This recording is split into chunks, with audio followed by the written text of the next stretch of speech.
శోభిత పెళ్లి కూతురాయనే. అక్కినేని కుటుంబంలో మళ్ళీ పెళ్లి బాజాలు మోగబోతున్నాయి. నాగ చైతన్య, శోభిత పెళ్లికి ముహూర్తం కుదిరిన సంగతి తెలిసిందే. డిసెంబర్ 4న అన్నపూర్ణ స్టూడియోలో వైభవంగా వివాహం జరిపించడానికి ఏర్పాట్లు జరుగుతున్నాయి. అయితే పెద్దవారి ఇళ్లల్లో పెళ్లి వేడుకలు 1-2 రోజులకు పరిమితం కావు.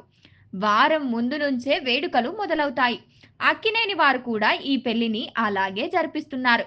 శోభితకు మంగళ స్నానం చేయించి పెళ్లి కూతుర్ని చేసే ప్రక్రియ మొదలైపోయింది. శోభిత మంగళ స్నానం ఫోటోలు సోషల్ మీడియాలోకి కూడా వచ్చేశాయి. శోభిత పక్కనే నాగ చైతన్య కూడా ఉన్నాడు ఫోటోలు. వచ్చే 4-5 రోజులు కూడా అనేక కార్యక్రమాలు ఉన్నాయి. డిసెంబర్ 4న బ్రాహ్మణ పద్ధతిలో 8 గంటల పాటు పెళ్లి వేడుకలు జరగనున్నట్లు ఇప్పటికే వార్తల్లో వచ్చిన సంగతి తెలిసిందే. అక్కినేని వారి అన్నపూర్ణ స్టూడియోలోనే నాగ చైతన్య, శోభిత పెళ్లి జరగనుంది. అక్కినేని కాంస్య విగ్రహం ముందు వివాహ వేడుకలు జరిపించనున్నారు. చైతు, శోభిత పెళ్లిని డాక్యుమెంటరీగా తీసుకోబోతున్నట్లు కూడా వార్తలు రావడం తెలిసిందే. నెట్‌ఫ్లిక్స్ ఈ హక్కును 50 కోట్ల భారీ రేటు పెట్టి కొనుక్కుంటున్నట్లు కూడా చెబుతున్నారు.